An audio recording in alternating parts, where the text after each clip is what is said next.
great start this evening. Thank you, guys.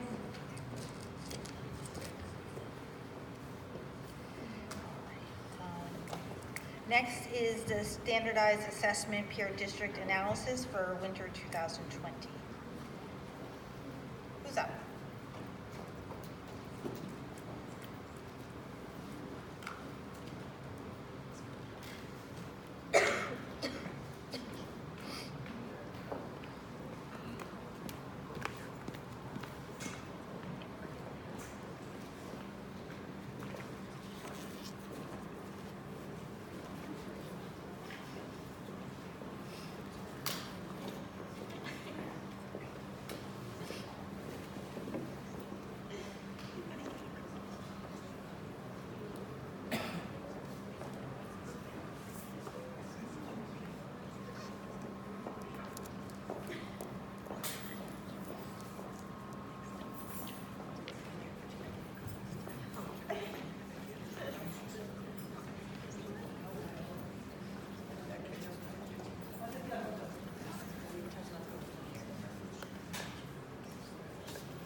Hi, good evening, and thank you for welcoming us back to present to you our standardized assessment analysis in comparison to peer districts here in our state.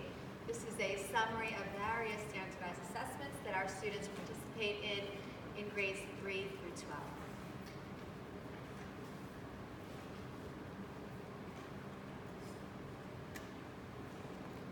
It is with gratitude that we thank those that participated and supported this presentation this evening.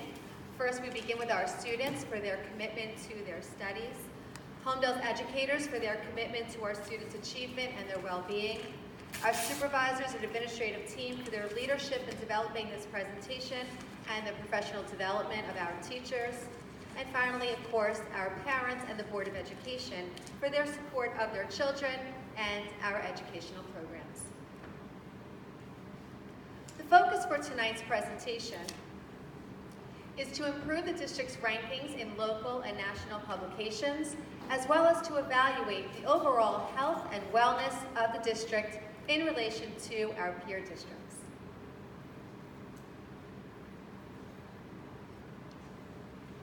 Performance of students' language arts and mathematics in summative data reports includes various components.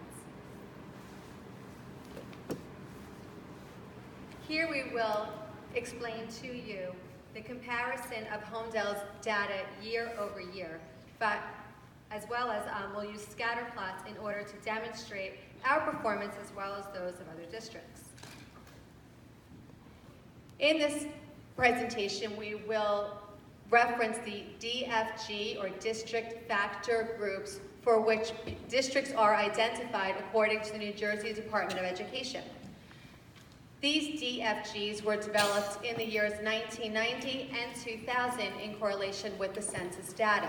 They were not done again in the year 2010.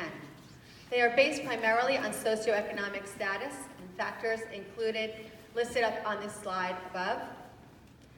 The districts are ranked and ranged from levels A through J, with J being the highest socioeconomic status. Holmdel rates as a DFGI.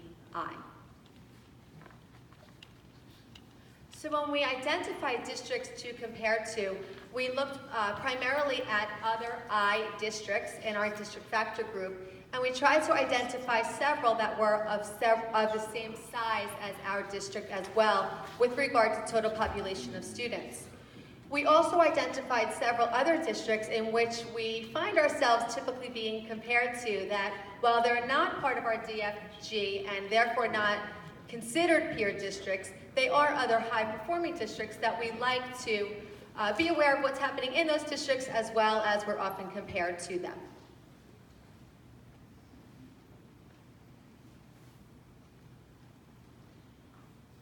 The SAT and the ACT are tests in which our students participate as part of their college readiness and to predict future academic success. They are summative reports, and they're part of multiple data points used to inform curriculum and pacing guides. Here is a summary of our student achievement with regard to the SAT. Our key findings here include that Holmdel's combined scores are ranked among the highest of the DFGI district factor group. Holmdel ranked 16th overall, 17th in language arts, 16th in math, in statewide comparisons of comprehensive high schools. This would be excluding vocational or charter school districts. Inclusive of those districts, we ranked in the 21st ranking. When you're looking at these scatter plots, you will notice peer districts in green and Holmdel is cited in blue. One of the ways in which we're supporting our students' SAT moving forward is we will be offering, beginning in the 2020-21 school year, with an SAT preparation elective course that students may opt into in grades 9 through 12. Here we have our students' achievement on the ACT examination. We have our participation rates over the last 3 years, and you will notice that our students' participation in these assessments is actually decreasing. With a small percentage of our students participating, we were able to compare them with the statewide performance. Holmdel's ACT mean scores are above the state mean scores in all areas.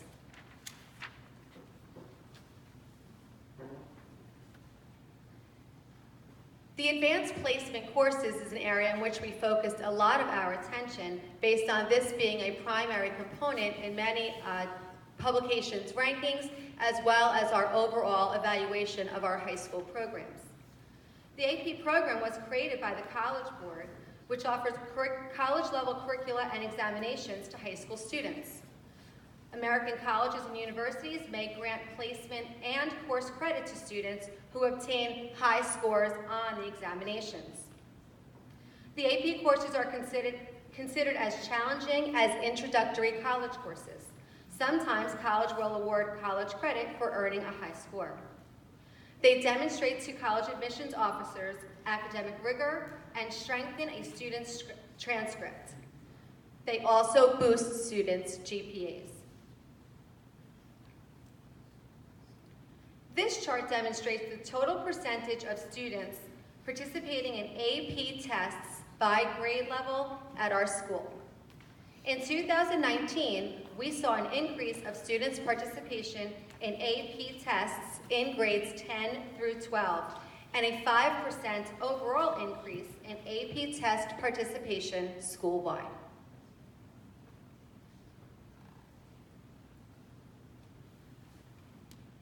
Here you will notice this slide represents the data of the students that were enrolled in advanced placement.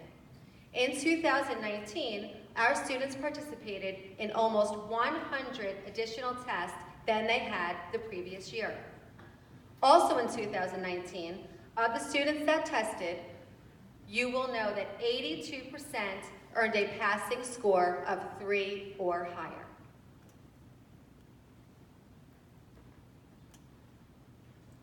The NJSLA examinations are administered to our students in grades 3 through 8, as well as language arts in grades 9 and 10, and algebra, geometry, and algebra 2 to our middle and high school students.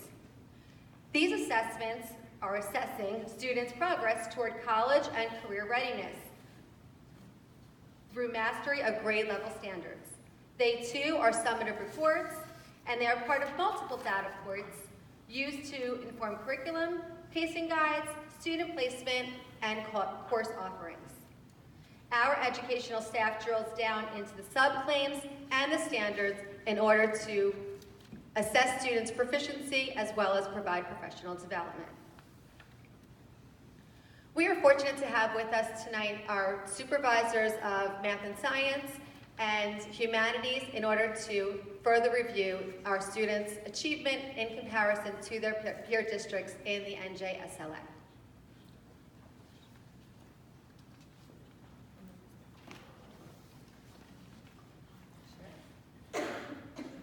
Good evening. So, the first slide that we are looking at is the grades 3 through 5, language arts literacy comparison. The top charts are looking at the I districts only, and the bottom charts look at, again, those multi-comparison districts looking at the J's and the I's. When looking at the language arts data, at the risk of sounding redundant, one pattern that you will notice as we go through all of the grade bands for language arts literacy is that Holmdel sits consistently above the state average in percentile for proficiency, and in the middle range, if not towards the high range of all of our comparison districts that we have looked at. It is important to note such variables, especially looking here at the 3 through 5 grade band. Sample size of student population is quite vast. We are comparing in this chart large districts such as West Windsor, Plainsboro that average almost 700 third graders, for example, along with Colts Neck that has under 100 third graders. We sit somewhere in the 230 to 300 range with our elementary students. So again, those are variables in the data that have a tendency to sometimes affect the percentages. Some things that we're doing, I know my colleague Alicia Colleen will touch upon when she goes into what work we're doing in the grades 3 through 5 as far as standard alignment and things of that nature go. So I will pass it on to her.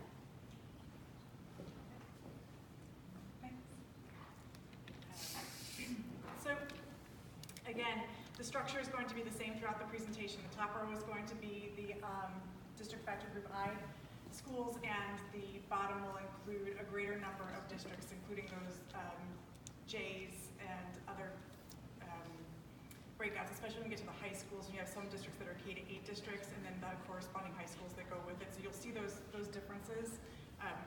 So just something to make note of while you're going along. Also, to help fit the data on the graphs, it's also maybe helpful to notice that we didn't start at 0 for the range on the percent proficient. So in all of these slides, it's between 40 and 100%. Okay, and then as we go on, just to make them fit, a couple of the other graphs are a little bit different, but for consistency's sake, I just want you to notice the differences between the graphs. Don't want it to be misleading. So you'll recall from our presentation in October that for the past 2 years, there's been a heavy focus on increasing time and altering the instructional approach in grades 4 and 5. While our fall reporting noted that we had observed local improvements in student performance when compared to prior years, looking at comparative proficiencies across multiple districts provides additional evidence that the gains that we made were significant and that our recommended instructional approaches were effective. This year, 4th and 5th grade teachers are continuing their standards-based lessons, which allow them to differentiate through incorporating small group-based lessons, small group targeted instruction in the 100-minute instructional block. With the use of standardized data reports, we are continuing to work with teachers across all grade levels on moving students who are approaching proficiencies into proficient ranges. that was a big point that I brought up in the fall, that when we talked to teachers, we talked to them about the students that are approaching proficiency and really trying to move the students that are in that yellow band into the green band, and what that looks like, what the difference is by what they're doing independently or with assistance, and what we can do to have them demonstrate independent proficiency on a grade level. Again, these graphs confirm what our assertions were when we first saw our local data as an improvement in proficiencies for as few as 15 students would increase our proficiency percentage in grade 3 to be at the top of district factor group I. And what I'm saying there is that when we look at our percentage, the percentage of students that were proficient in Holmdel in grade 3, for example, on this graph, so the top one, and we look at the district that is the very first for the district factor group in Summit, and their percentage. How many students difference is that for us? Like for our proficiency to change by that much, it's a difference of about 15 students. So it really is important, and it validates the work that we're doing with the teachers on moving those students that are approaching expectations into the meeting, because we're not talking about that many kids. So it was kind of nice to see that.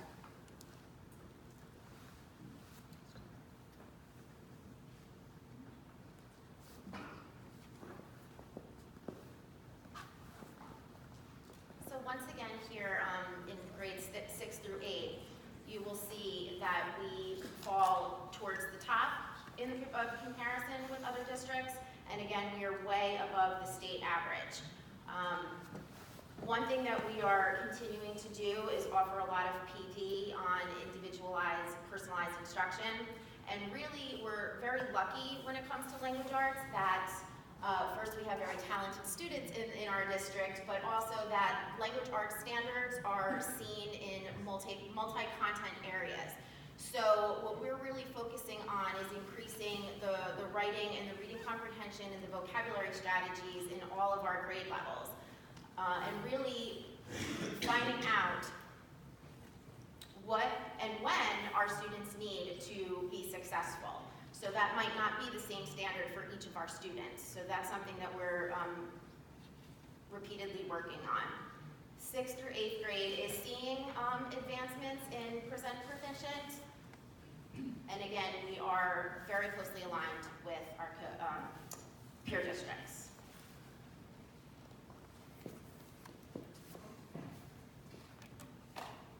So when we spoke about our district performance in grades 6 through 8 in October, we explained that the grade level reporting in grade 7 was slightly skewed because, and the reports for grades 8 were more significantly skewed because of the high percentage of our students that are enrolled in algebra or geometry in 7th and 8th grade. As a reminder, the 7th grade math scores only represent 88% of our 7th graders, and the remaining 12% were enrolled in honors algebra. Additionally, the grade 8 scores only account for 31% of 8th graders, and the remaining 69% were enrolled in either algebra or geometry, and therefore took the course-specific assessment.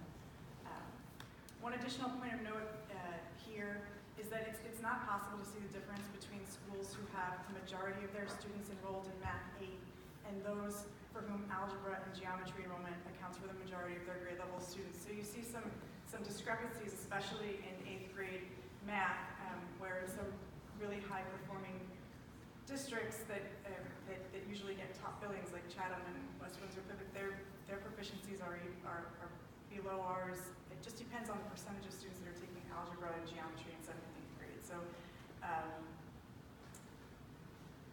that's one thing that this data would not show you, but just thought I'd point it out. Also in October, we shared that our plan for this year included a focus on the 6th to 8th grade band, where our math coach and interventionists would be working closely with our teachers to address the student needs in those grade levels.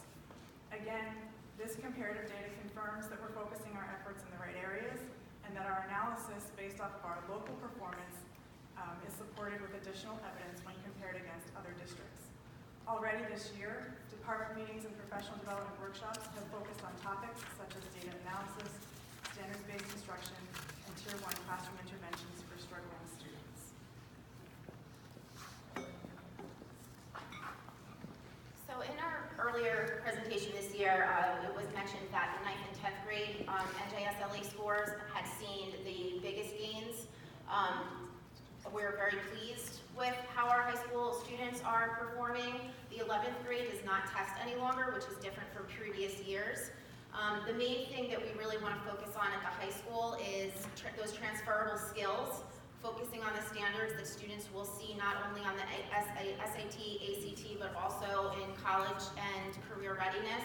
So again, we are focusing on tiered interventions at the high school level as well where needed, and really looking at the curriculum and focusing on the standards that, again, will align with what the ACT, SAT, and the NJSLA require the students to do. So we know what standards the state lets us know, and we can prepare by looking at our curriculum and doing the work with our daily lesson planning as well to really focus on the skills that the students are going to see on all of these types of tests that they will be taking. At the high school this year, we have started map assessments, which our younger grades are used to, but again, speaking to the personalized learning that we really want to make a push for. Even our 9th graders have taken the map assessment this year, which allows the teachers to look at the areas of strength and weakness and then cater instruction to those students. Just like we see at the earlier grade level, students have choice in the text that they read at the high school. So if they want a more challenging text that might be a more college level read, they have options to really challenge their reading and their comprehension and their writing even at the high school level. So what we're doing at the younger grades, we're really seeing move up. I forgot to mention as well, at grades 6 through 8, we have an interventionist there as well now working with our students. And again, we do have very talented students, and our overall language arts scores are very well where we want them to be. But of course, we want to really hone in on the strengths of the students and get them to be as successful as they can be. So as you can see here, our 9th and our 10th grade scores, our blue dot on the charts is very close to the top tier.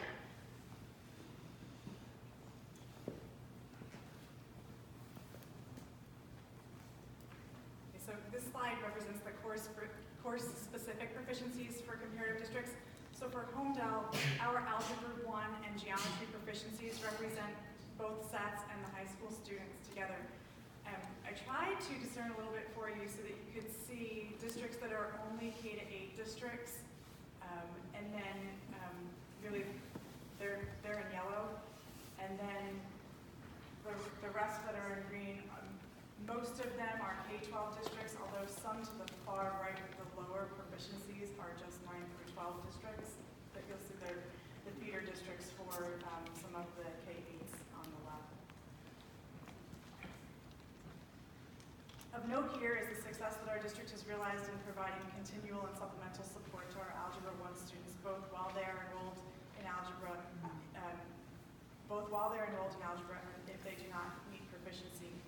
What you get on an algebra score is just the proficiency for the students that took the test that year, but it doesn't tell you anything about the story after they leave the algebra course.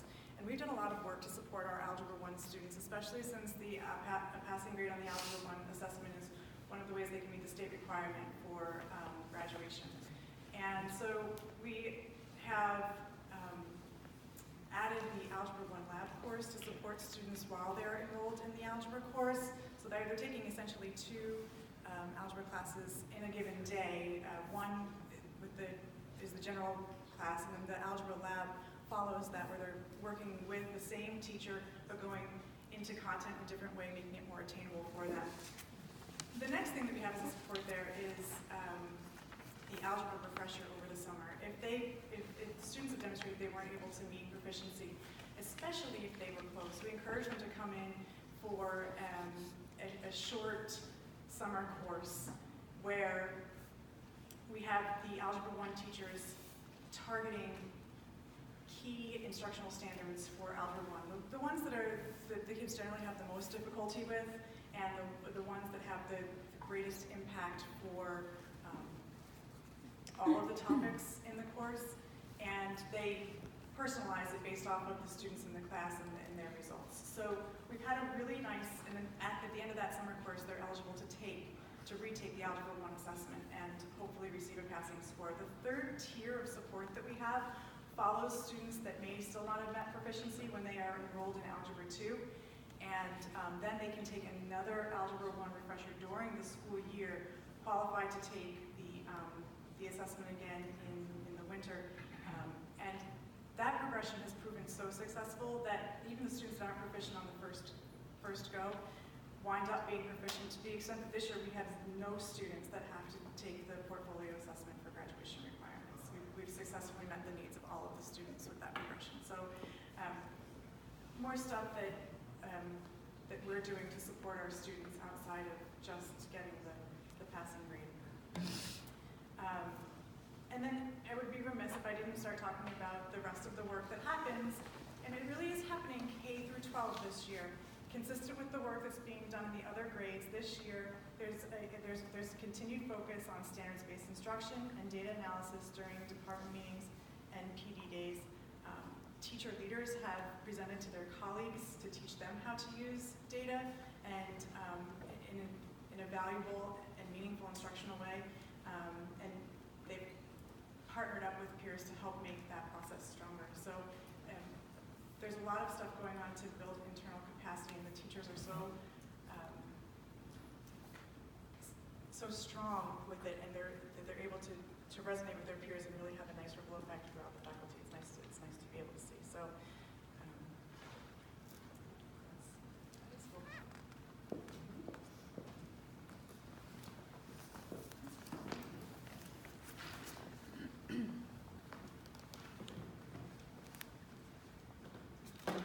At this time, I would like to thank both Alicia Colleen and Alicia Reese for taking all the time that they have for compiling so much of this data and summarizing it so eloquently for you. There's also several members of the administrative team that helped in this heavy lift, including Eric Swenson and our building principals and the balance of our supervisory team. So a debt of gratitude to all of you. Thank you. Our key findings are what I will summarize at this point. When we're dealing with, or we're assessing comparing competitive data, what does not change what we have identified, and analyzing our performance year over year for proficiency ranges. Our professional development and course offerings continue to respond to the needs that we identified through the data. In every area, we're always striving to improve our students' achievement. For areas that we have concern, comparative data is very helpful in identifying districts that are demonstrating higher proficiency averages to investigate their instructional practices and the resources that they're utilizing. With regard to college placement data, once again, Holmdel's SAT performance is in the top 20 in the statewide when we're looking at competitive high schools that are comprehensive, and of course excluding those that are specialty or charter schools. We are going to implement an SAT preparation elective course for next year for any students that are interested in a high school. Regarding the AP data, we are fortunate, we're pleased, 80% of our students that are enrolled in AP courses are participating in the test, and 82% of them are earning proficiency scores of 3 or better. However, there are considerations for us to consider in AP placement and enrollment in the incoming school years. One includes identifying AP courses in which students could experience success without being in what would be considered an honor levels course. For example, there's the AP Principles of Computer Technology that we might consider as an introductory course that students could be quite successful with. Changing the criteria for honors credit for AP classes and giving it only to those students who participate in both the AP examination and the final examination could be where they would earn that weighted credit in their GPA. We could consider changing the criteria for the enrollment of AP to include students must take the AP examination in order to be enrolled in the class, and if that were to be the case, that would be an undertaking for the district to fund those tests. And finally, we are already exploring a summer opportunity for students in order to kickstart them into the AP coursework that they would enroll in for the fall. So that is something that we are exploring, and maybe that would be something where students could feel safer if they were to enroll in an AP class, that the summer work would not be overwhelming to them and they could have some support in achieving it. And of course, that would be a budgetary item for us to bring teachers in the summer to support such an initiative. With regard to the NJSLA data, we're focusing on the major content clusters, standards in language arts literacy and mathematics for students. We continue our professional development on data-driven, differentiated, and standards-based instruction and assessments, focusing again on those major content clusters. In our budget, we are going to request a mathematics coach in the complex, and that would be someone who could be in the classroom to directly support the teachers and the students in the teaching of mathematics in the upper levels. And finally, our teacher leaders building capacity for data use and standards drill down is something that we've started and we hope to continue. And again, it requires the support of our budget in order, and our teachers, of course, to accomplish that. Another consideration that we could certainly explore is a data warehouse program in order to bring to the Board of Education and the community additional data presentations that don't require a significant strain on the administrative team. We've certainly explored these in the past. We've hosted companies to come in to present these. Many of our peer districts are using them, and that is what they are able to take their data from quite quickly in order to prepare presentations like the one that you had in October and again the one tonight. Even through those programs, we would be able to pull peer district data. For us right now, we're really doing a lot of this manually, so it's a lot of man hours that go into it. It is a significant portion of a budget for us, definitely a commitment from the district budget, but it is something that we could explore. So we'll have more information on that and get back to you with some better numbers and a recommendation if there were to be one. Once again, I want to thank everyone for helping to coordinate and certainly listen to tonight's presentation. If there are any questions, I will take those at this time. Any questions? So when you guys do first of all, thank you for pulling this all together. And I appreciate the open and transparent look at this. When you guys do interventions, as you noted, obviously, like kids that are in 8th grade or in math, 15 kids make a big difference in terms of how we're perceived and that stuff. When you do the interventions, or the teacher interventions, are the parents engaged at all in that? Or are they brought in or discussed in all that? Are they coordinated in terms of, making kids mandatory to go to extra help or something like that? I don't know how much you engage the parents on that. So parents of students who are identified for intervention receive letters and they're notified that their child is eligible, and then they grant their child to participate in those sessions, if you will. More and more our students at the elementary levels are very likely to participate, where once they get to the middle school level, some students will not want to participate for a variety of reasons. It might be a stigma that would be associated with leaving a class and going somewhere else, or it could be that they don't want their peers to identify them, and it might just be that they're getting help outside of the school day, and thus they want to remain with their regular scheduled classes. The new set schedule does complement students participating in those extra help sessions. We do also do a push-in support at all of our levels of intervention, where a teacher interventionist will push in and support multiple kids within a classroom, so it's less easily identifiable, if you will. Those supports stay in place for a predetermined amount of time. It could be 6 to 8 weeks, and then we'll evaluate and progress monitor the students and see if in fact they remain eligible or if they've made enough gains where they are no longer in need of the intervention. So I guess I would suggest that a letter sometimes gets lost or something like that, you know what I mean? It might be better if we have a more proactive reach out to the parents from the teachers saying, hey, I would suggest this, or maybe we can kind of agree that your son or daughter would come to an extra help. I'm just suggesting a little bit more proactive and engaged, because, like you noted, every kid we want to make sure gets moved up, every single one. And it's kind of interesting that, we get highlighted at the 8th grade level, and that's the one you look at because it's low, but it just shows that there's a lot. That being said, all the others, it gets hidden. So we want to make sure that even we're proactive at all grade levels in terms of trying to go after the kids that are really are not meeting their standards and aggressively going after them in conjunction with the parents. I think it would be, it's my suggestion, you actually call out to the parents versus just sending a letter out to them, because sometimes you can get some coordination with them and then maybe follow up, okay, we agreed that you would go to extra help. Hey, he didn't come, because I understand it. I mean, kids don't want to go to extra help sometimes or those other things, but there might be a way that you can kind of coordinate that with the parent and get a little bit more participation versus sending a letter and then relying on the kid to talk to the teachers, which doesn't always happen. Knowing You're that from absolutely experience. right. Beyond the letter, there is a follow-up for the students who are identified through a formal process of intervention, typically through INRS. That and extra help are two different things. So the interventionists are contracted teachers who are pushing in or pulling students out who are identified through a strict criteria. Those are the letters that I'm referring to. The extra help, I know you know well, our teachers are available multiple times each week. For that, certainly, the more that we can reach out and encourage kids to come to that, we want them to attend because we want them to achieve as high as they can.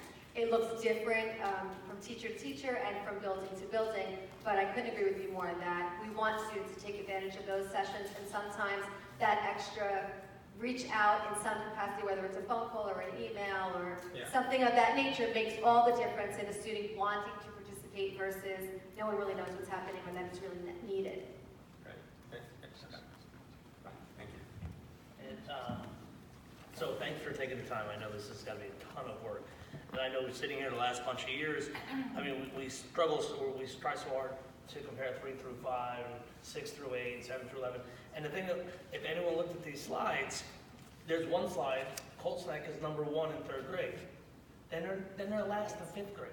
Then there's a flip. If you look at Morristown, they're number 1 in 5th grade and a flip in 3rd grade. So to me, as good as this data is, it's so hard to analyze it and describe it in data, especially when you look at the 7th graders that are taking 9th grade math, the 8th graders that are taking different math. Totally throws the numbers totally off. But the first thing you said to me, we're number 16 in the state in SAT, correct? That's correct. That's out of 612 public schools.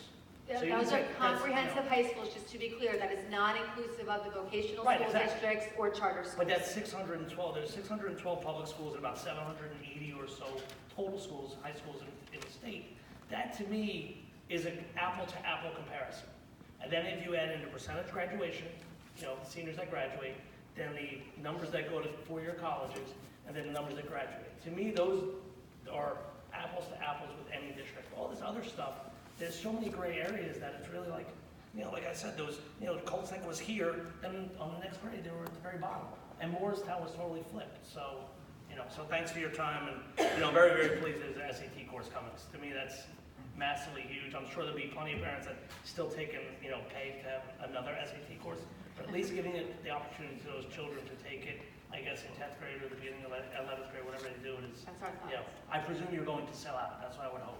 We hope so. Yeah, and that would make sense. I couldn't agree with you more. Thank you for noticing the heavy lift that so many put into this presentation. I do appreciate that. I think that your point of one grade level versus another, especially in any given year, certainly could fluctuate. We do look, and not included in this presentation, but we look at not only comparison of 3-year data, but also 5-year data.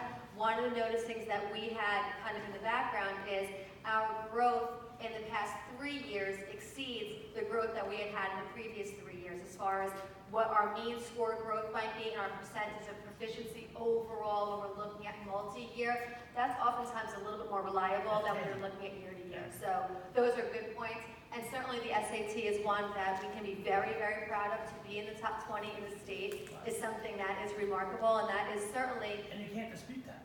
You can't dispute that, and that is due directly to the hard work of all of our teachers, starting in pre-K and kindergarten, right up through the high school, as well as our hardworking students and the support of their parents.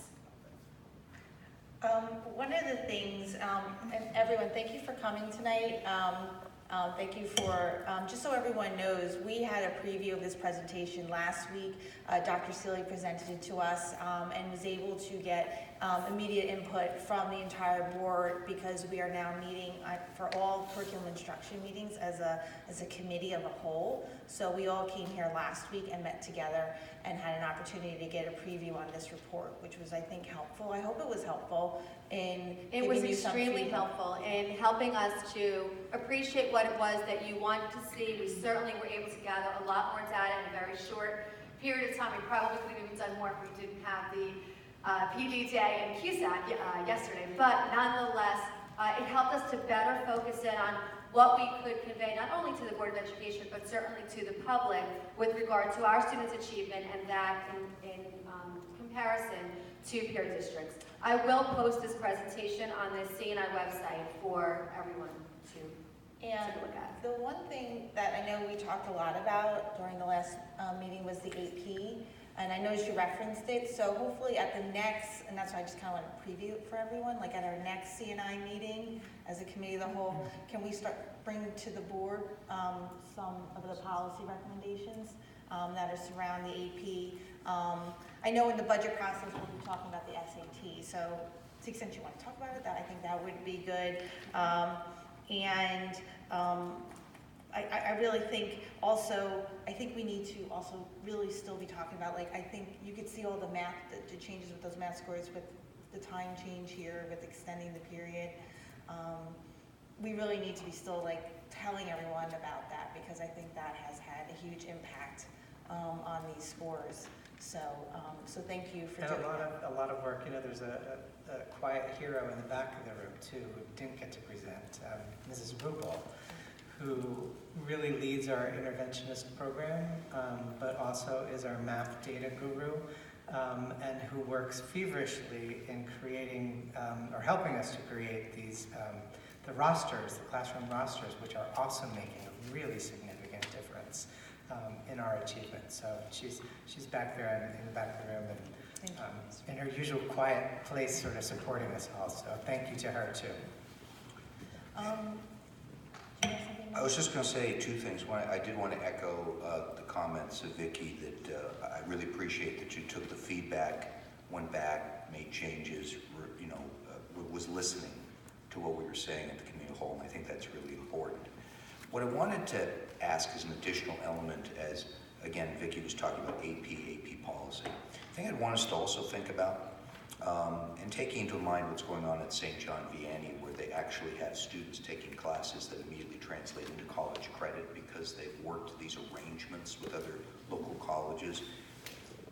We've been very aggressive as a district in working out relationships with different schools, including Rutgers, I think, is probably the best example.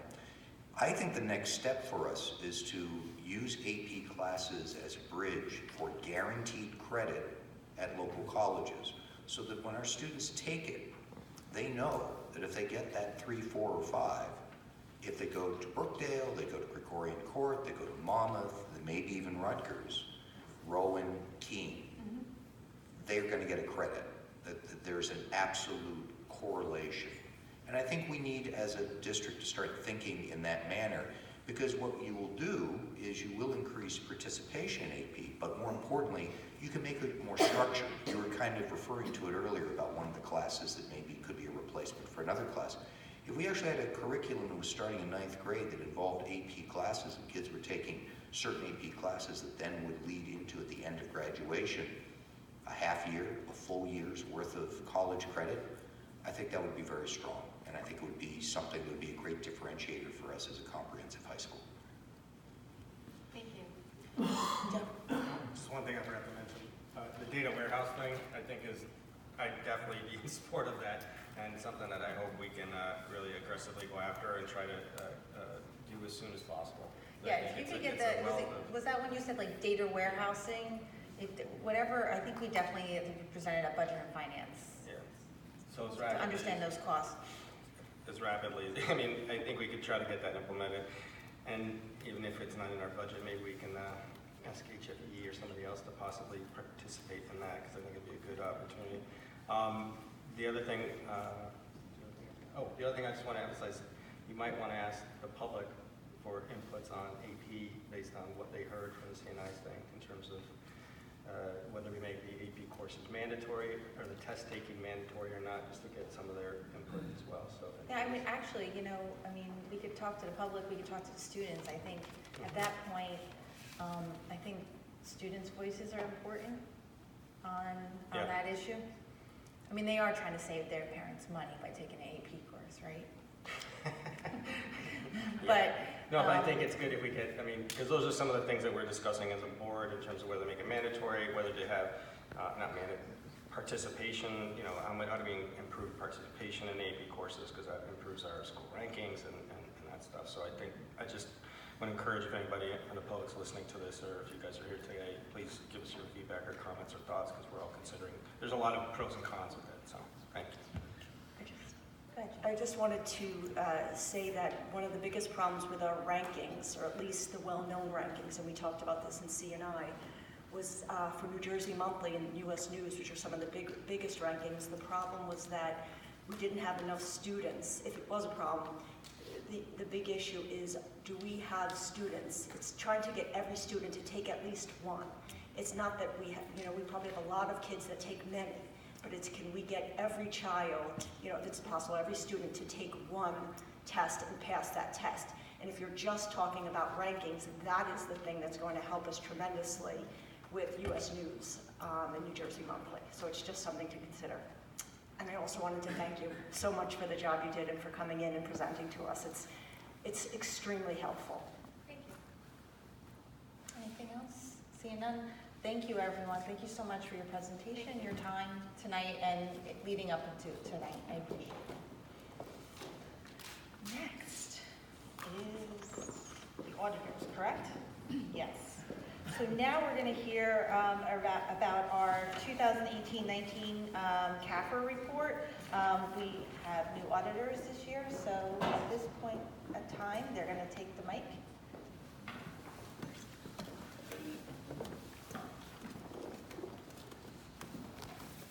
Good evening. I'm Mike Andriola, partner from PKF Connor Davies. I wanted to thank you for inviting me here tonight to present the results of the district's audit for the year ended June 30th, 2019.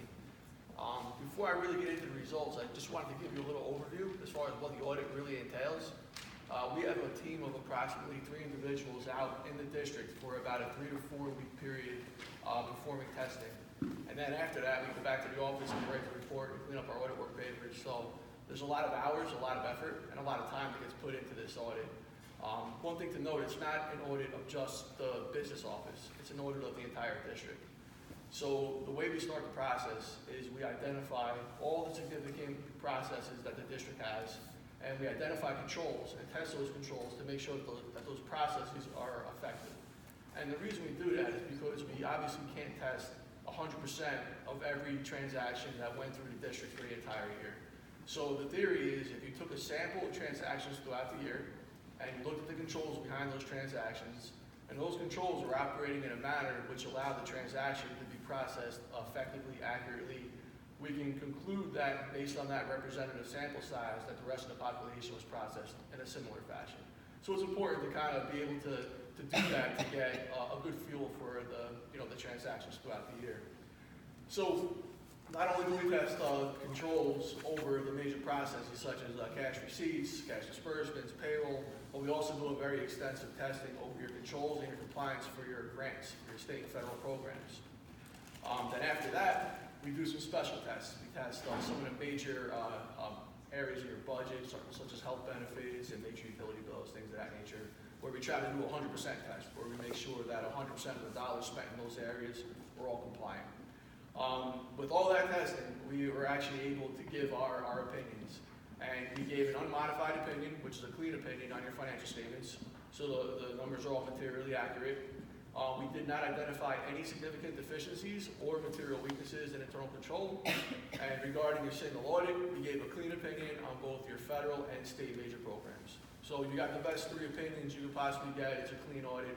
Everything went very smooth. Just to give you a little financial results, your general fund still continues to have a very healthy capital reserve. You have a maintenance reserve, and you also still have close to your maximum 2% of your undesignated, unrestricted fund balance component. So you're in a very healthy financial position as well. Your enterprise funds are all running profitably and self-sustaining, so that's very important to note. We did have one finding, it related to student activity funds.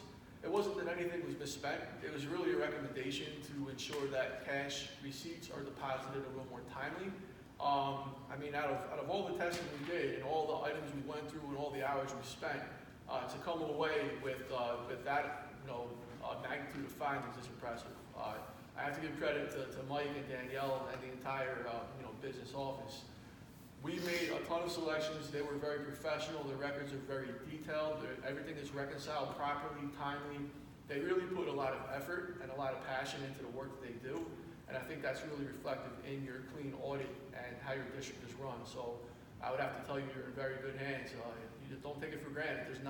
Other districts do not operate like this. There are definitely some that would be very, very bad in comparison to what we have here. So I just wanted to thank them for the time and effort, and I'd like to answer any questions that you might have for me. Thank you so much for your time, and we did see the auditors there, and we did see the level of professionalism you all did dedicate to, and we would pop in for meetings here and there, and we'd see you all. You took over the Board of Ed conference room, so we were kicked out and displaced, but it's okay. Thank you so much for coming here, and thank you for your overview and explaining to us the whole process. I think that's very helpful. Any board members at this point, do you have any questions? I'll say something, because every year we sit here and we have the same presentation, and I can tell you it's excellent every year. So I mean, that's a credit to Mike and his whole staff every year. I mean, you can look at other districts, it's a financial mess in a lot of these districts. So because we have such a good capital reserve and a maintenance reserve, we're in a position if there's ever a rainy day or a problem that we can utilize it. And all the years we've been sitting here really haven't had to, so congrats. I'll just say a brief item to thank the board. The board moved to a new auditor, which gives, for the taxpayers, it's a fresh set of eyes over many years, and the metrics and the plan and the work product that you put together is different over time. So from an auditing standpoint, it's a fresh approach for the taxpayers that are funding the operation, and it appears based on the feedback from staff that it's working very well, and the new approach has been very effective. So I just wanted to share with the public that this is a new team, that's a new set of eyes to take a look at the funds that are working through the system that are coming from the taxpayers. So thank you for that. Sure. Any other questions? I will just say again, thank you so much for coming tonight. Thank you for all the work you did, and your staff, please tell them thank you as well. And thank you for the comments on the student activity fund, right? It's our pleasure. Thank you for your time. And thank you to Michael and Danielle for always taking care of our money so well. We're so thankful.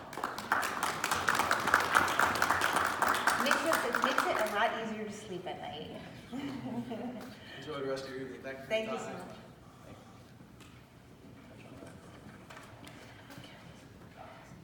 Next, we're going to have a presentation from our healthcare brokers, Brown & Brown, regarding our healthcare program.